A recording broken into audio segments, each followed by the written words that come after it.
Bonjour à tous, bienvenue dans cette nouvelle vidéo sur ma chaîne YouTube et on se retrouve aujourd'hui pour la review de l'épisode 11 de Koh Lanta, la tribu maudite. Je vous remercie comme d'habitude pour votre immense fidélité. La semaine dernière, on a encore une nouvelle fois dépassé les 10 000 vues comme toutes les reviews de cette saison de Koh Lanta, donc je vous remercie. Et évidemment, je vous invite comme d'habitude, si vous aimez la chaîne, si vous aimez ce que vous voyez, si vous êtes fan, n'hésitez pas à vous abonner, à liker la vidéo, à la partager. Voilà, on a dépassé les 20 000 abonnés, on est sur la route des 25 000 abonnés, donc le quart de 100 000, ça serait incroyable. Donc n'hésitez pas à vous abonner, vous êtes de plus en plus nombreux à nous rejoindre. Et donc voilà, vraiment, voilà. Alors surtout, cet épisode, je vais balancer des dingueries. Il s'est passé des dingueries. Il s'est passé énormément de trucs, hyper importants. Dès le départ en plus. Je ne sais pas combien de temps va durer cette vidéo, parce que j'ai pris quand même quelques notes, pas tellement en fait, hein. On pourrait croire comme ça, j'ai pris énormément, mais pas tant que ça. Mais j'ai pris parce qu'il s'est passé des choses exceptionnelles. En fait, déjà c'était le destin lié, donc d'ailleurs la semaine TF1 est marquée par les destins liés, parce que la Star Academy est également touchée par les destins liés. Ils ont décidé de faire une semaine thématique voilà, sur TF1. Je suis assez persuadé, de mon point de vue, que c'est un épisode qui va marquer la saison. Que par le côté choc évidemment de la fin, mais aussi parce que l'épisode a donné satisfaction, je pense, au public très varié de Koh Lanta. Le côté, celui qui aime les épreuves, le côté héroïque, etc., il a été servi. Celui qui aimait bien un peu le côté stratégie, etc., il a été servi. Le divertissement, il a été servi. Peut-être que le point survie est un peu moins... D'ailleurs, je ne sais pas si vous avez vu, mais depuis la blessure de Frédéric, plus personne ne pêche.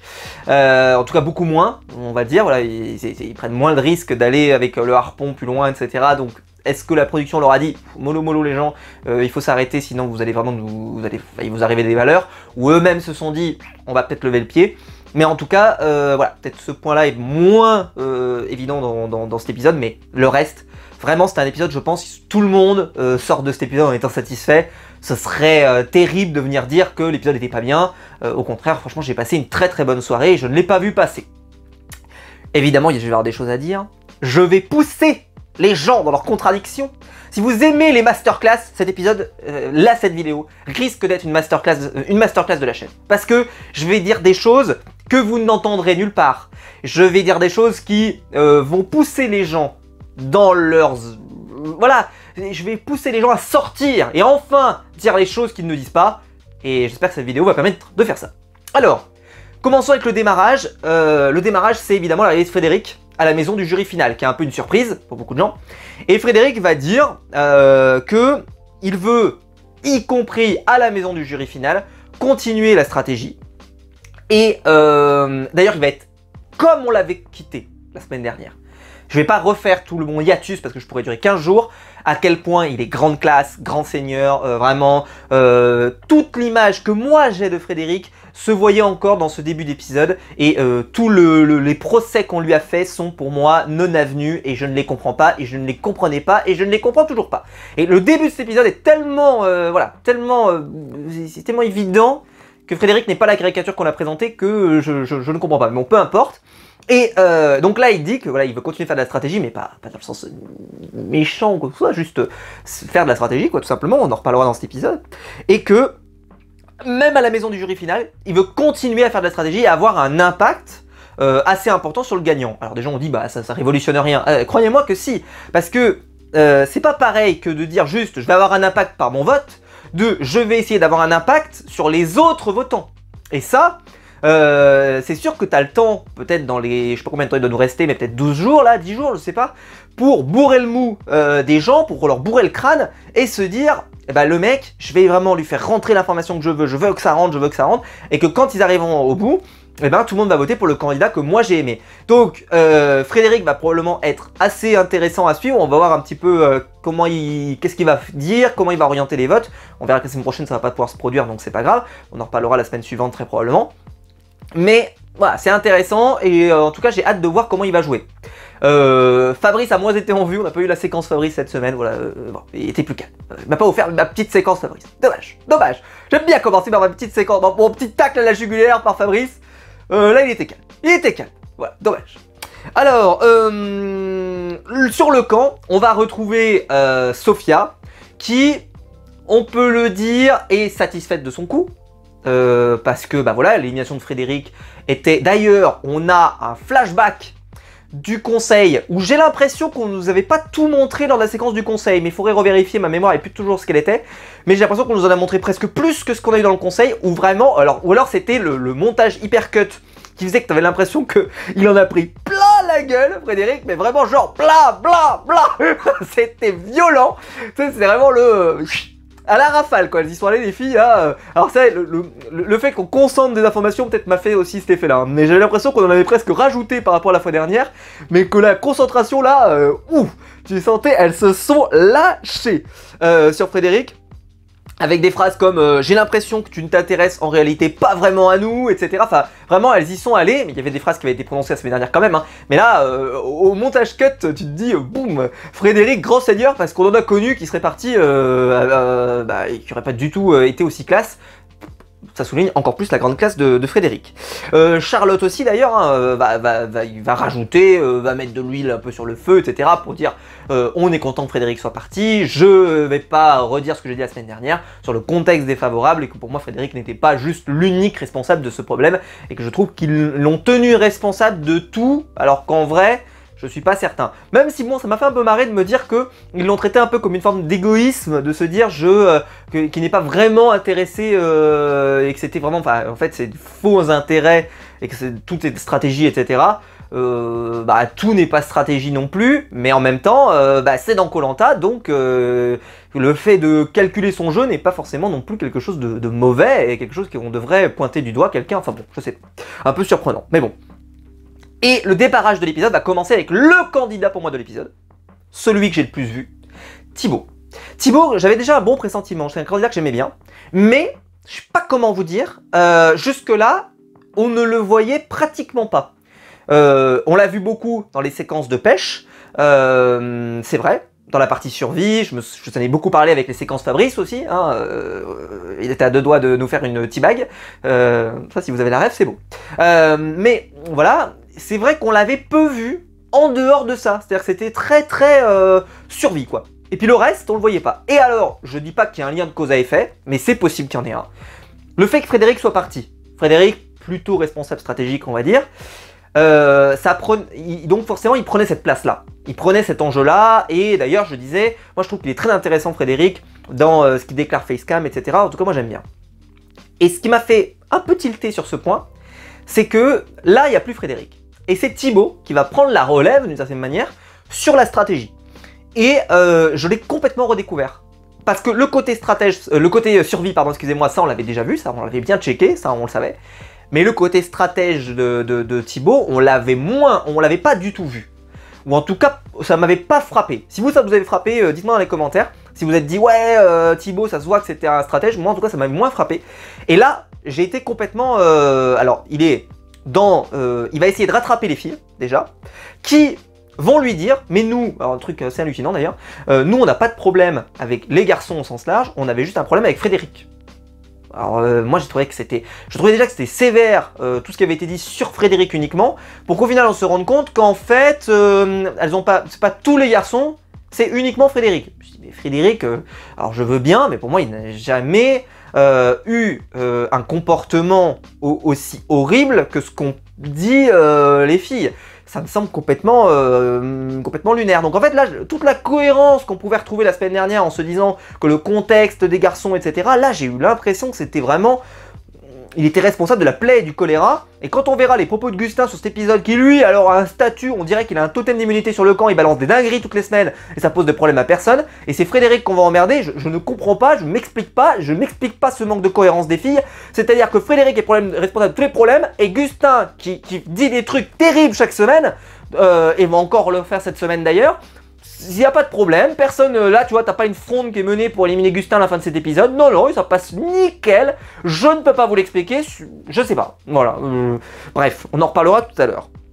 Mais, et donc Thibaut récupère un peu les morceaux, et c'est pas très difficile parce que les filles veulent bien revenir s'associer avec les garçons, et donc la bascule n'est pas vraiment complète, voilà, et qu'ils ont encore un avantage si effectivement ils restent bien coordonnés. Les filles, de ce qu'elles nous disent à l'écran, ont l'air plutôt sincères. Après, il faut vérifier. Mais de toute façon, tout ceci va voler en éclats puisqu'on va arriver au binôme. Et donc, les binômes vont mélanger les couleurs. Et c'est parfois pas totalement évident de pouvoir s'en sortir. Mais on va en reparler. Voilà, donc Thibaut, voilà. Et en plus, elles vont dire à Thibaut que Maxime a dit des choses sur lui, sur ses façons de penser, etc. Et que sur lequel il n'est pas d'accord. Et donc... il va, que le jeu des garçons, même au sens large, même d'ailleurs Maxime avait fait beaucoup de remarques, et donc là elle le dénonce, et donc là Thibaut pète un boulon, et il dit, bon bah c'est simple, moi ma cible sur cet épisode c'est Maxime, au prochain conseil, je l'élimine, d'une manière ou d'une autre, voilà, je peux plus voir sa tête, il va même nous dire ça, il fait rien sur le camp, bref, dehors. Je peux vous dire, Thibaut, là, mais alors il a sombré au côté obscur de la force d'une manière... Sur cet épisode, tu dis waouh, Frédéric est plus là, il prend les rênes, il se met en mode stratégique et là, Darkseid, il a décidé de sombrer dans le côté obscur, c'était assez... je m'y attendais pas, c'est peut-être ça que ça a joué aussi, hein, c'est que je m'y attendais pas. Et donc le voir comme ça là, et puis il était déter, alors moi il m'a fait rêver parce qu'il avait envie de se venger. Ça me dérange pas, hein, moi, voilà, il faut éliminer quelqu'un. N'importe quel raisonnement pour éliminer quelqu'un, tant que c'est pas un raisonnement fallacieux, parce qu'il y a eu des raisonnements fallacieux, on se souviendra des raisonnements de l'or, cette saison-là c'était terrible, des raisonnements fallacieux, on n'en pouvait plus. Là, c'est pas un raisonnement fallacieux, il a des éléments, on l'a vu, machin, etc. Bam, c'est pas fallacieux, donc ça me va. Sauf que malheureusement, ils vont arriver sur l'épreuve de confort et c'est les destins liés. Alors je dis malheureusement ou heureusement, parce que forcément ça va mélanger les couleurs. Et là, je vais faire ma même remarque que tous les ans, je crois que je l'ai fait tous les ans. Je suis déçu qu'il n'y ait pas un tirage intégral. Chaque année, je le dis. Surtout, alors, vu les deux épreuves proposées, ça n'a pas de sens.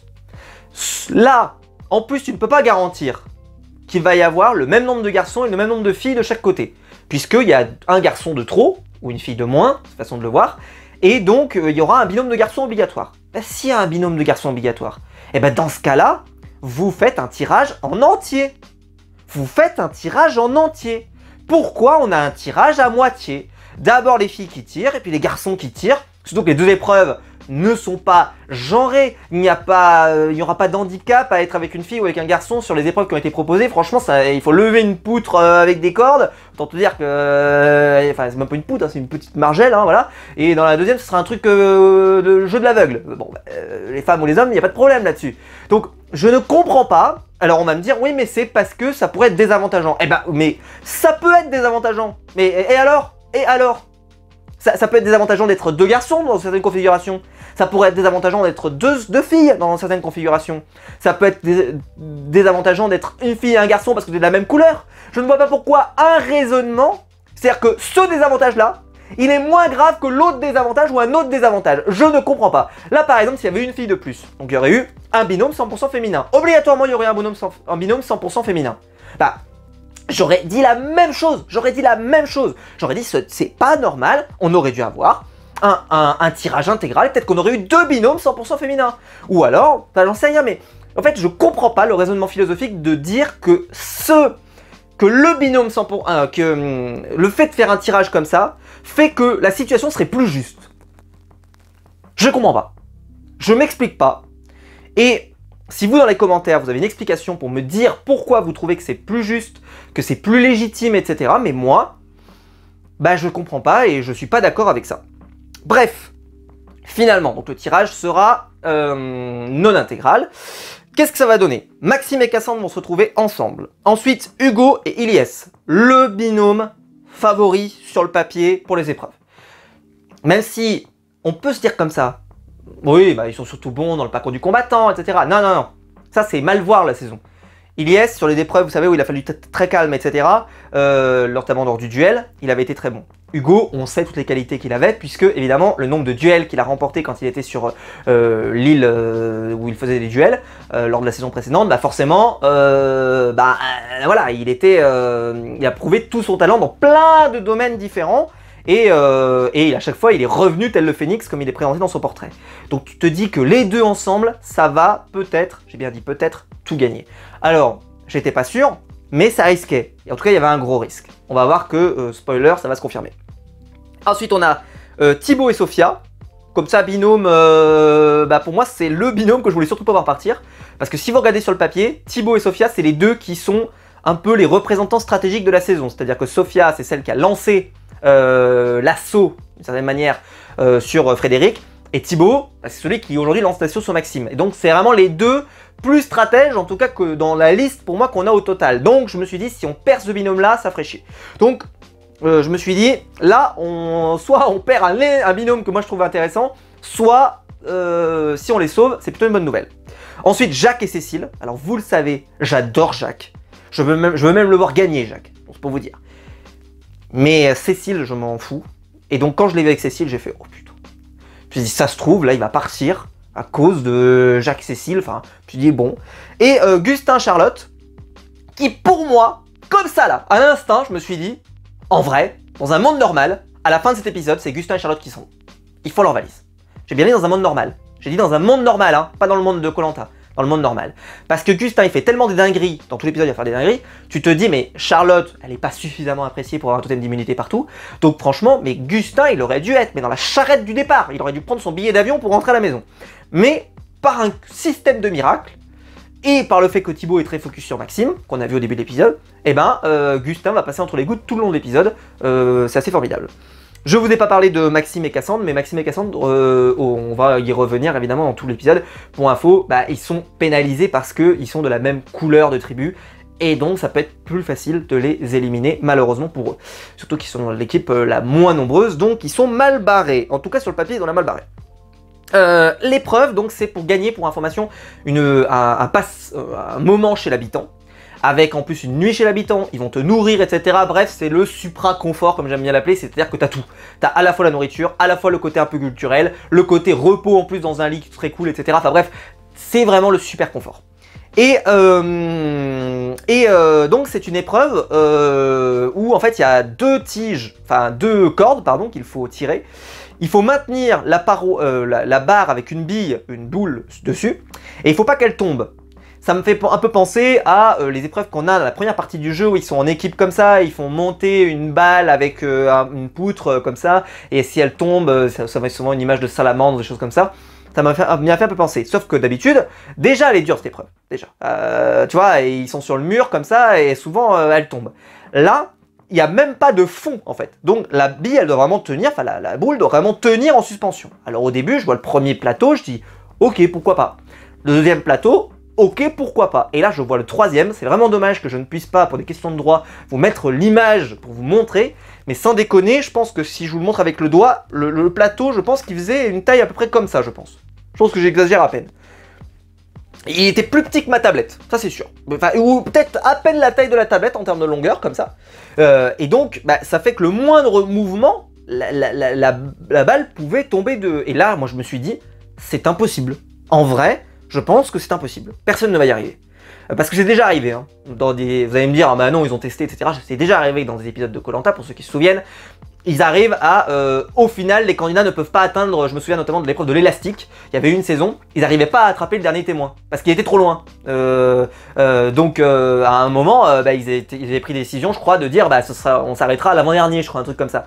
Ou l'avant-avant-dernier, non je crois l'avant-dernier, je crois. Mais, parce que ils s'étaient rendu compte qu'en fait, c'était juste pas possible, en fait, c'était juste pas humainement possible, ou alors il faut vraiment une performance inhumaine, et même là, ça n'était pas possible. Et là, je me suis dit, mais comment tu fais quoi? C'est-à-dire qu'il faut vraiment, mais alors aucun mouvement, et puis en plus à la fin, il faut qu'elle rentre dans le panier. Enfin, je me disais, mais ça peut durer 8 jours, sans que tu y arrives en plus. Et il y a un binôme qui y arrive, qui a d'ailleurs dominé à peu près, même si Maxime et Cassandre se sont bien défendus. Ils étaient longuement avec Hugo et Ilyes, vraiment ils étaient bien partis, etc. Mais c'est bien Hugo et Ilyes qui l'emportent. Donc en plus, même sur une épreuve comme ça, ils l'emportent. Bravo. Je dis pas que c'était pas une épreuve pour eux, hein, je l'ai dit, toutes les qualités qu'ils ont sur le calme, etc. Donc franchement bravo, c'est normal. Enfin c'est normal, bravo, au contraire, franchement félicitations à eux. Ça souligne toutes les qualités qu'a Hugo et qu'on connaissait déjà, hein, mais il a toutes ces qualités-là, elles ressortent tellement dans ce genre d'épreuve. Ilyes aussi d'ailleurs, mais Hugo encore plus, paradoxalement, parce que c'est vraiment le type d'épreuve sur lequel on avait vu les qualités d'Hugo. Voilà. Il est moins, tu vois, Hugo, je le vois moins gagner un parcours du combattant, paradoxalement. Je le vois plus gagner des trucs comme ça, où il faut un peu de logique, un peu de calme, un peu de machin, parce que le mec, t'as l'impression qu'il est imperturbable. Et Ilyes, je pense que c'était un très très bon binôme. Ce qui, par exemple, paradoxalement, sur l'épisode, va avoir un effet que ça va être trop facile. En fait, l'association des deux était trop forte par rapport aux autres binômes, en tout cas c'est le ressenti que j'en ai, et que ce tirage, donc intégral, enfin non intégral, en plus, que je suis pas content, amène que, bah, y a un binôme qui est hyper fort, et peut-être que si on avait eu un tirage intégral, on n'aurait pas eu ce binôme-là, et donc on aurait eu quelque chose de peut-être un peu plus... avec une meilleure combativité, en tout cas, parce qu'on le verra sur la deuxième épreuve, ça l'a un peu tué, parce qu'il va y avoir une démonstration, mais on en reparlera tout à l'heure. Mais est-ce que c'est grave? Bah non, ils y sont pour rien. Ils sont forts, qu'est-ce que je vous dis?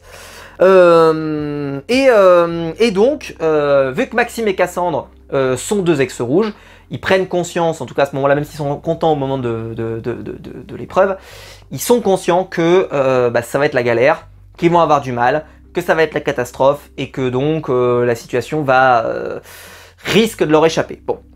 Au final, Maxime, lui, il a trouvé un collier d'immunité la semaine dernière, on se souvient. Et donc, il était... c'était il y a 2 semaines? C'était la semaine dernière. Donc, il trouve un collier et il se dit je pense que je vais devoir le jouer. Parce que là, la situation est vraiment problématique. Et donc, on se retrouve dans un vrai problème de j'ai un collier d'immunité et c'est la merde. Et au début, il commence à se dire il y a peut-être une solution. Il voit, il n'y a pas de solution. Premier aspect, hein, vraiment comme ça, il voit, il se dit, j'ai pas de solution devant moi, il cherche une solution, il n'y en a pas, il dit donc, je vais donc faire une stratégie inversée, c'est je vais faire en sorte d'attirer tous les votes sur moi, mais vraiment tous, pour pouvoir éliminer celui que je veux. Parce que ça, on dit, mais c'est une évidence qu'il faut attirer les votes contre soi. Oui, mais non, mais là, ce que moi j'ai vraiment compris dans la stratégie qu'il voulait faire, c'est l'idée de, il faut qu'on rassemble le maximum de votes contre moi, et comme ça, je sors mon collier et je sors la personne que moi je veux. Et là, il aurait pu faire un gros coup. Sauf qu'après, je comprends que le gros coup qu'il veut faire, mais il veut éliminer qui? Puis je dis, bah, et après, je finis par comprendre que le gros coup qu'il veut faire, bah, c'est pas vraiment celui que moi j'imaginais. Alors au final, il pourra pas, mais par exemple, un gros coup aurait été d'éliminer peut-être un Hugo et Ilyes. Je dis pas qu'il fallait, je dis juste que si tu veux faire un gros coup, éliminer 2 gros candidats qui gagnent pas mal d'épreuves, etc., qui pourraient être un peu chiants peut-être sur les poteaux, ou j'en sais rien, tu vois, si tu veux vraiment faire un gros coup. Mais là, au final, quand tu te racontes le truc, tu te dis, bon, ok, c'est pas non plus révolutionnaire, c'est pas un énorme et gigantesque coup l'élimination qu'il veut faire. Bon. Il se retrouve très vite à avoir des doutes sur sa situation. Et là, il y a le moment donc du confort, avec Hugo et Ilyes qui passent un moment chez l'habitant, avec il y a en fait ils vont à une ruche avec plein d'abeilles, ils récupèrent, alors c'est du pollen d'après ce que j'ai compris, qu'ils vont après pouvoir manger, ils trouvent ça très bon, ils vont passer une super nuit, etc. Bon, très bien, c'est un confort sympa, les voir avec la tenue et tout, alors ça a choqué tout le monde, moi le premier, ils ont une tenue avec juste la tête de protégé, et enfin un peu plus que la tête, mais ils ont les bras nus, ils ont les jambes nues, enfin je sais pas, mais je suis pas un expert, mais je sais que si tu te fais piquer par certains trucs, etc., les allergies peuvent être assez spectaculaires. Est-ce qu'ils ont vérifié? Je sais pas, enfin ça m'a un peu... je suis resté un peu pantois sur ce genre de situation, mais bon. Et donc, le moment qui m'a fait marrer. Le moment qui m'a fait marrer, c'est Jacques. Ah mais Jacques, vous savez, c'est ma fille. Jacques, il arrive, et voilà, on est sur le camp et tout, et il arrive tout penaud comme ça. Écoute, il va voir Cécile, donc sa partenaire, et il dit à Cécile, écoute, je suis inquiet, on est mal barré, est-ce que je peux te parler sincèrement? Et tu vois, Cécile se regarde, dit, bah oui, bien sûr que tu peux me parler sincèrement, je te rappelle qu'on est dans la même galère, dans le même radeau, on est plus que dans le même radeau. Elle dit, ouais, mais si je te parle, si je te confie quelque chose, t'as le droit de me dire aussi, je me sens pas que tu me confies, je préfère que tu me dises ça plutôt, comme il nous avait fait exactement pareil que ce qu'il nous avait fait, hein, lors du conseil où on lui a pris plein la gueule, il nous a refait la même. Vous pourrez pas nous remonter ça pour nous dire qu'en fait il n'avait pas dit, etc. Si, il a redit pareil, il a fait la même. Donc vraiment, donc il va voir Cécile, et là il lui dit, écoute, je sais, donc elle lui dit qu'évidemment il peut parler, voilà, et il lui dit, bah écoute, je sais pas comment te le dire, mais c'est difficile à moi de te dire ça, mais je pense qu'il faut voter, enfin nous, on veut voter contre Maxime, et donc voter Cassandre. T'as l'impression, au moment où il l'annonce, qu'il a dévoilé un secret d'État. Hein. Ah, qu'il a dévoilé, qui a tiré sur le président des États-Unis ou un truc comme ça, tu vois. Il a dévoilé un secret majeur. Ne donnez pas des codes nucléaires à Jacques parce qu'il va pas endormir de la nuit. Qu'il ne devienne pas président de la République. Ou alors qu'on lui donne des secrets d'État un jour, ou des secrets précieux. Hein, je sais pas comment il fait cet homme pour garder son IBAN ou des choses comme ça, tu vois. Non, sans déconner, t'avais vraiment l'impression qu'il venait de raconter mais un secret, mais monstrueux. Alors qu'en vrai, il vient juste de proposer un nom à éliminer, quoi. Il n'y a pas d'enjeu, quoi. De toute façon, il faut proposer un nom. Les configurations sont tellement complexes, tellement de trucs, tellement de bordel, il est obligé de proposer un nom. Donc oui, il va falloir probablement éliminer quelque chose, peut-être. Mais t'as l'impression, mec, qu'il est en train de lui raconter un truc terrible, qui est vraiment, qui va ruiner toute son aventure. Et là, le moment magique, c'est la réponse. Parce que c'est pas Jacques qui m'a fait rire. C'est Cécile qui m'a fait rire. C'est lui. Oh, mais moi j'en ai rien à foutre, moi de. Ah, moi j'en ai rien à foutre. Moi, Cassandre, j'élimine la semaine prochaine, j'en ai rien à faire. Tu veux qu'on élimine qui? Cassandre et Maxime? Je élimine Cassandre et Maxime, qu'est-ce que tu veux que je te dise? Moi, je veux aller plus loin, je veux gagner, etc. Enfin, je veux aller au bout, enfin, elle dit pas ça comme ça, mais elle dit, mais je veux passer ce tour-là, etc. S'il faut mettre le prénom de Cassandre, on met le prénom de Cassandre, qu'est-ce que tu veux que je te dise? J'en ai rien à faire, moi. Et elle l'a tellement balancé avec la sérénité que Jacques, qui est venu tout penaud, vraiment, t'avais l'impression qu'il allait lui demander un truc, mais terrible, mais genre vraiment, mais, oh là là, mais lui rendre le service de sa vie, etc. Elle en avait tellement, mais rien à foutre, que l'écart était magnifique. C'était trop drôle. Et donc, elle est prête à voter contre Maxime, et que, voilà, le plan de Thibaut se déroule pour le moment, entre guillemets, à semi-merveille, parce qu'il ne sait pas à quel point notre ami, il a un collier d'immunité. On en reparlera plus loin. Et là, le soir même, donc, voilà, Gustin, qui lors du repas, se permet, la feignasse, je rappelle qu'il fait rien, hein, Gustin, en tout cas, dans les images, alors si on le voit faire le riz, c'est sa passion. On en reparlera la semaine prochaine. Parce que ouais, la semaine prochaine, on va reparler du riz. Putain, sans déconner. Accrochez-vous les enfants, soyez prêts. Mais qu'il critique les brochettes des filles qui ne sont pas faites correctement. Mais le mec ne fait strictement pas grand-chose, on va pas se mentir. Et il se permet de critiquer, etc. Mais j'ai vu des époques de notre histoire. D'ailleurs, il y a une des filles qui va presque un peu halluciner, mais... J'ai connu des périodes où on aurait gueulé, mais là, je sais pas comment il a un totem d'immunité, Gustin, mais sans déconner, il survit à tout, il peut balancer des dingueries, personne ne dit rien, c'est formidable, mais soi-disant, Frédéric, c'était le roi des pourris, etc., le mec le plus horrible, etc. Mais comment comprendre un truc pareil? Je ne comprends pas. Bon, c'est la panique du côté de Cassandre, qui est vraiment inquiète, et Maxime décide à ce moment-là, pour qu'elle aille mieux, de lui révéler qu'il a un collier d'immunité individuelle. Alors, décision qui a fait parler. Est-ce qu'il fallait le révéler ou pas? Déjà, moi je pense qu'il l'a révélé trop tôt. Et moi je pense qu'il fallait le révéler. Je pense. Parce que là, il faut se dire, de mon point de vue, hein, ils sont dans la même galère, tous les deux. Donc, si tu comptes jouer ce collier, parce qu'à l'époque, tout le monde ne révèle pas forcément son collier. Mais si tu le révèles, c'est que là, tu te dis, je vais le sortir. D'accord? Si tu le révèles pas, c'est que tu ne veux pas le sortir. Mais là, Maxime, pour moi, en le révélant, ça donnait l'indication que oui, il allait le sortir presque peu importe ce qui allait se produire. Parce qu'il voyait bien qu'il fallait le sortir. Et qu'il faisait ça probablement pour ce qu'il voulait faire, orienter le jeu pour que tout le monde vote contre lui, etc. et éliminer la personne de son choix, etc. Donc tu te dis, pourquoi pas? Pourquoi pas? Pourquoi pas? Ça peut être intéressant. Je dis pas qu'il a mal fait. C'est juste que la suite du jeu n'ira pas en cohérence avec ce moment où il décide de le révéler. Parce que pour moi, qu'il le révèle à ce moment-là, ça veut dire que peu importe ce qui va se passer dans la suite, il va le sortir. Parce que, voilà, il l'annonce. Alors que sinon, s'il n'était pas sûr, je n'ai même envie de dire, il fallait encore attendre. Attendre l'immunité, surtout qu'il pouvait très bien se sauver à l'immunité, donc rien n'était perdu. Pour moi, il l'a révélé trop tôt. C'est le timing que je reproche. Pas le fait de l'avoir révélé, mais le timing. Pour moi, c'est plus problématique. Parce que, bah, c'était pas encore... voilà. Là, une fois, ben, mettons, il perd l'épreuve d'immunité. Il revient sur le camp. Là, Cassandre pleure les larmes de son corps, etc. Ok, il va la voir et il lui dit, écoute, il faut qu'on ait l'air condamné, il faut vraiment que tu pleures, etc. Parce qu'en vrai, j'ai un collier d'immunité et je nous sauve ce soir, mais continue de pleurer, t'es vraiment pour... Ou alors limite, le mec hyper cruel, c'est-à-dire qu'il la laisse pleurer, parce que... Ça aurait pu être très drôle d'ailleurs, que Maxime se dise, je veux qu'elle pleure, je veux qu'elle chiale, je veux vraiment qu'elle souffre, qu'elle montre qu'elle est au bout du bout. Bon, c'est pas ce qui va se produire parce qu'elle va faire plein de stratégies, plein de trucs dans la suite de l'épisode, mais bon, parenthèse. Mais vraiment qu'elle montre qu'on est vraiment désespéré, qu'on est foutu, et comme ça, on insiste à fond, on n'en fait pas trop, mais on en reparlera tout à l'heure. Et voilà. On va partir donc ensuite à l'épreuve d'immunité individuelle, enfin, en binôme, évidemment. L'épreuve d'immunité, qui est un classique de Koh-Lanta, très fun, normalement, j'ai bien dit normalement.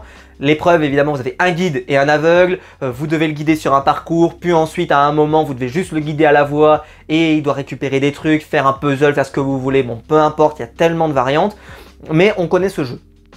Il y a des années, ils ont été très drôles, on se souvient évidemment de la saison avec Sam, on se souvient aussi des polémiques avec Pascal ou autre, bref, il y a eu plein de saisons qui ont marqué sur cette épreuve. Mais là, malheureusement, alors là, la production n'y est pour rien. Des fois, vous savez, comme je l'ai fait il y a quelques semaines de là, où j'ai reproché la qualité d'un épisode que j'ai trouvé médiocre parce que la production n'a rien fait pour qu'il soit bien. Et en plus, je reparlerai à la fin de l'épisode, mais c'est un truc qui m'a fait câbler, et vraiment, je vais en remettre une couche. Et là, si jamais vous n'êtes pas capable de m'entendre, je comprends pas. Mais bon, peu importe. On se retrouve dans une configuration où... on a un binôme, Hugo et Elias, qui vont gagner extrêmement facilement. Et quand je dis extrêmement facilement, c'est qu'il y a même les candidats qui vont faire « Waouh !» mais on avait à peine démarré, nous. Ce qui à la fois fait qu'il ne peut y avoir aucune hype. Alors il va y avoir quelques petits moments un peu sympathiques, etc. Mais sans plus. Il y a un moment, si vous regardez, Gustin se casse la gueule, etc. Bon, c'est pas... Mais ça va pas rester dans la légende. Pourquoi? Parce qu'en fait, il n'y a aucune hype. Ça a été, d'ailleurs, dans le montage, je sais pas si vous avez fait gaffe, mais Denis le raconte comme si c'était inéluctable et qu'ils vont gagner quoi. C'est-à-dire que tu vois, il te dit pas « Oh, faites attention, il y a peut-être un binôme qui va remonter ». Non, non, non, non, il te le dit comme si c'était une démonstration, ce que ça a été, hein, une démonstration. C'est pas un mal, hein, pour eux deux, évidemment, je suis très content pour eux, mais pour le plaisir du téléspectateur, j'aurais aimé qu'il y ait plus d'adversité pour qu'on ait vraiment un plaisir différent. Là, sincèrement, je me suis ennuyé. Mais je me suis ennuyé, mais c'est pas de leur faute, ils y sont pour rien. Là, vraiment, c'est que l'épreuve en elle-même, je trouve qu'elle est super. Les candidats, j'ai rien à leur reprocher. C'est vraiment juste un binôme domine tellement. C'est ce que j'ai reproché au parcours du combattant aussi, qui n'a pas été forcément compris, mais c'est pas grave. C'est juste que quand il y a vraiment quelque chose d'aussi... Quand il n'y a pas vraiment cette montée du suspense, je trouve que les épreuves perdent leur charme, perdent de leur intérêt, en tout cas de mon point de vue. C'est de mon point de vue, comme toujours, je ne donne que mon avis, mon humble avis.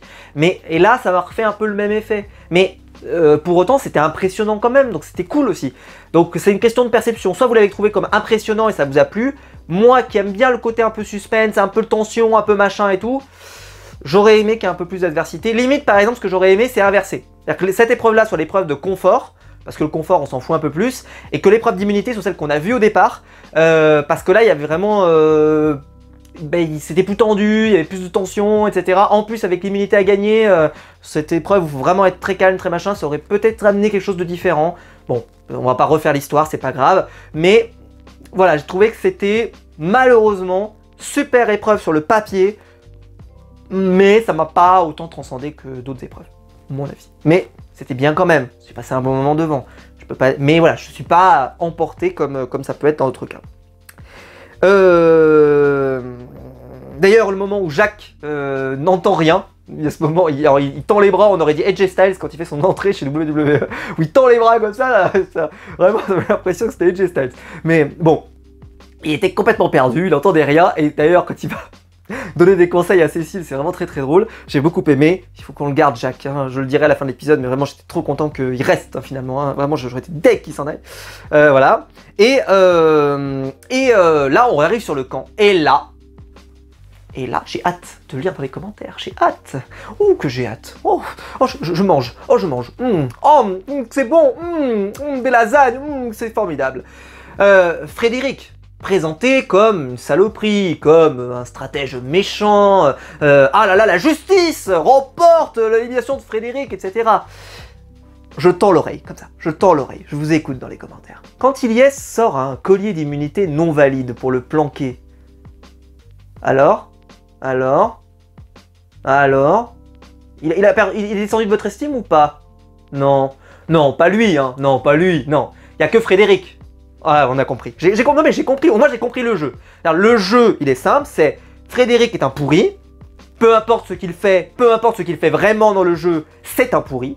Ilyes, c'est un génie absolu, quel homme, un saint Ilyes, j'aime l'appeler. Peu importe ce qu'il fait dans le jeu. Là, comme ça, au moins, en fait, ne me demandez pas de regarder les images. C'est-à-dire que les images n'ont aucun intérêt. Juste prenons de ce postulat et l'amenons au bout. Alors, je le dis quand même, j'ai trouvé ça très divertissant. Moi. Mais parce que moi, j'aime ça. Moi, je suis cohérent. J'aime le jeu de Fabrice, j'aime le jeu de Frédéric, pardon, mais j'aime aussi voir ça d'Ilyes. Moi j'aime ça, pour moi qui est un personnage que je trouvais assez fade jusqu'à maintenant.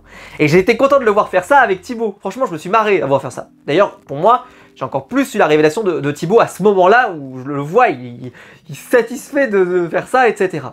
Mais juste, je vois ça. Moi, je vais pas tirer sur Ilyes, parce que moi, ça me convient. Mais là, j'ai vu sur Twitter, et je m'attends que dans les commentaires, on me dise mais non, mais je comprends pas, non, Frédéric c'est vraiment le pourri, Ilyes c'est vraiment quelqu'un d'extraordinaire, etc. Mais juste la cohérence. Soit vous êtes cohérent, soit vous l'êtes pas. Et ben moi, j'ai aimé cette séquence, mais comme j'aime aussi le jeu de Frédéric, et ça me pose pas de problème. Moi j'aime le côté divertissant de Koh-Lanta, et pour moi il n'y a pas mort d'homme, en plus c'était vraiment marrant de le voir faire, ça mordra pas en plus. Certains pourraient me dire d'ailleurs, bah vu que ça n'a pas mordu, c'est pas grave.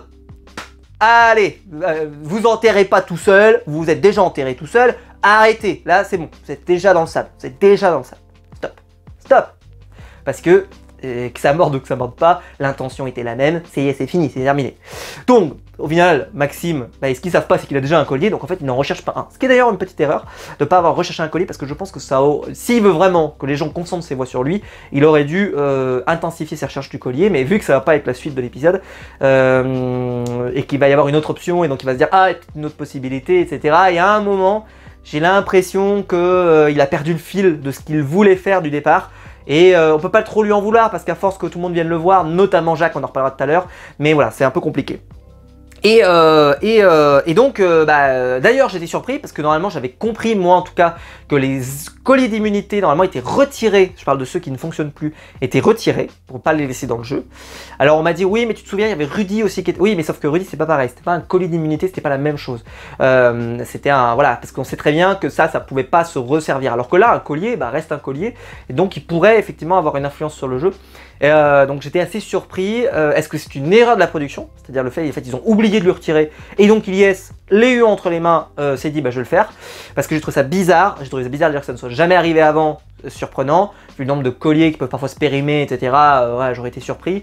Et donc, voilà, je suis surpris que ça se soit produit et je trouve ça bizarre. Bon, c'est mon avis. Je trouve ça très très étonnant, mais bon. Et donc ça va pas mordre, la séquence était marrante, mais voilà, j'ai hâte de vous voir défendre Ilyes. Ah, j'ai hâte de vous voir défendre la sainteté d'Ilyes, hein, vraiment j'ai hâte de vous voir vous embourber dans la boue, mais vraiment, vous allez vous vous allez vous mélanger avec les cochons, ça va être formidable, j'ai hâte de lire ça, oh là là, et vraiment de nous dire à quel point Frédéric est un salaud, une ordure, bon je plaisante, personne n'est arrivé dans ces hyperboles, mais voilà, à quel point Frédéric est un mauvais stratège, quelqu'un d'horrible, et que Ilyes est vraiment quelqu'un d'extraordinaire, j'ai hâte de lire ça dans les commentaires, ça me passionne. J'ai hâte. Oh là là. Ah, j'ai hâte de vous lire. Vraiment, mais c'était extraordinaire à quel point les gens étaient satisfaits de Frédéric qui s'en aille la semaine dernière. Je trouvais ça assez dingue. Ouf, et là, la séquence de l'épisode. J'ai mangé, mais quand je vous dis que j'ai bien mangé. Hein. J'ai bien mangé.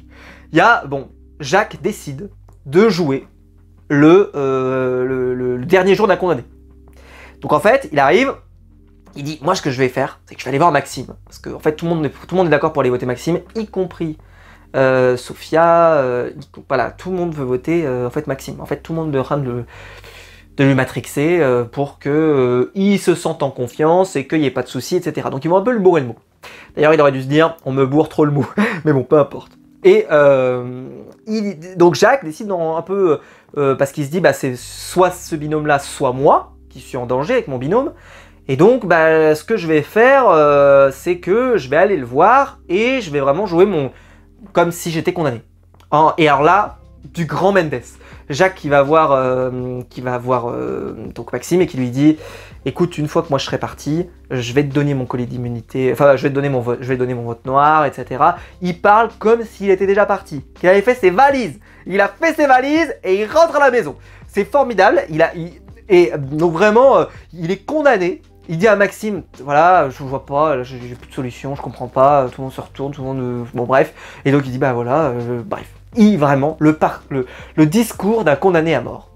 Il revient ensuite pour qu'il se sente protégé. Magnifique stratégie, je trouve ça très bon. Et parce que moi j'aime ça. Je le redis une nouvelle fois, c'est que moi j'aime ça. J'ai près de la cohérence chez tout le monde. Et vraiment, c'était la comédie dell'arte de très beau niveau. Et là, parce que vraiment, il en fait des tonnes, je trouve. Il en fait des tonnes. Mais Thibaut le retrouve et il voit arriver Jacques et il lui dit qu'est-ce que t'as fait? Et Jacques lui dit bah écoute, j'ai fait mon meilleur cinéma. Je suis arrivé, je lui ai dit alors, en fait je suis condamné, machin, etc. Et là Thibaut lui demande, il dit mais t'en as pas trop fait. Il dit non, bah non, tu me connais. Ah bah oui, justement. Ah oui, ah, il lui a pas dit le justement, mais on le voyait dans le regard. On le voyait dans le regard, oui, on connaît. On te connaît, Jacques, justement. On te connaît. Je vais pas te mentir, on te connaît, Jacques, oui. C'est que vraiment c'était le côté de mais non, mais enfin, non, j'en ai pas trop fait. Enfin, tu me connais. Non, bah pas moi. Pas moi. Pas moi. Bah bien sûr, pas toi. Bien sûr, pas toi. Pas toi. Non mais, et ton Thibaut, tu vois, il est là, tu sens qu'il est pas convaincu, Thibaut. Il est pas convaincu. Et là, il fait c'est sûr ça? C'est vraiment sûr? Bon, écoute, maintenant, de toute façon, c'est fait, tu t'es lancé, on verra bien si ça marche. Mais tu vois, là, vraiment, cette séquence, c'était génial, mais pour moi, ce qui a vraiment fait la séquence, c'est le retour vers Thibaut. Parce que vraiment, premier degré, tu vois le côté de tu connais la personne depuis déjà un moment, il sait comment elle fonctionne, et il voit bien, surtout que pour moi, il en a vraiment fait un peu des caisses en plus, donc vraiment, la séquence est formidable. Pour moi, c'est une séquence qui doit rester dans Koh-Lanta, parce que vraiment, elle est très très drôle. J'étais mort de rire. Voilà. On nous annonce que le but c'est vraiment de piéger Maxime. Et à force de lui bourrer le mou, Maxime se sent peut-être de pas jouer le collier. À force. Puis il le révèle, et là, truc aussi qui n'a aucun sens, il le révèle à Hugo. Mais quelques heures avant le départ, peut-être 2 heures ou 3 heures avant le départ. Il le révèle à Hugo, il dit Hugo, j'ai un collier d'immunité. Si tu révèles que tu as un collier, là en plus il commence à l'avoir révélé à toute la France entière, c'est que tu vas le sortir.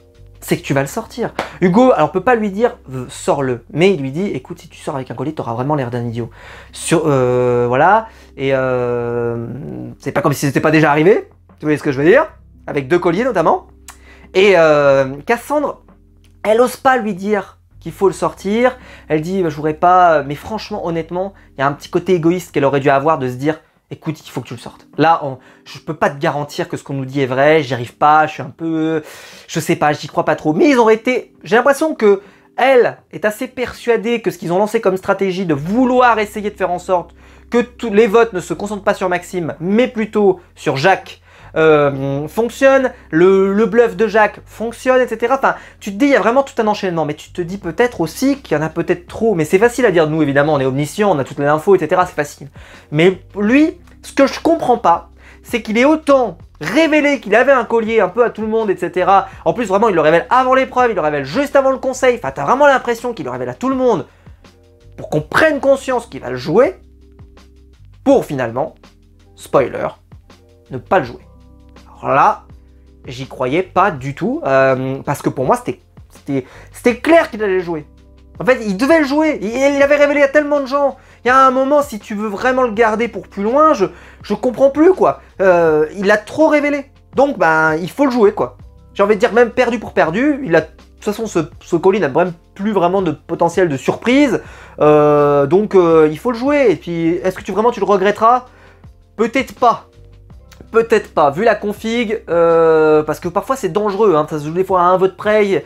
Je me souviens de votes où je me suis dit, on se souvient d'Hugo, où c'est pas passé loin. Bon, il l'a pas sorti, tant mieux pour lui, mais moi j'étais là, je me disais, tu sais, des fois tu as vraiment des regrets.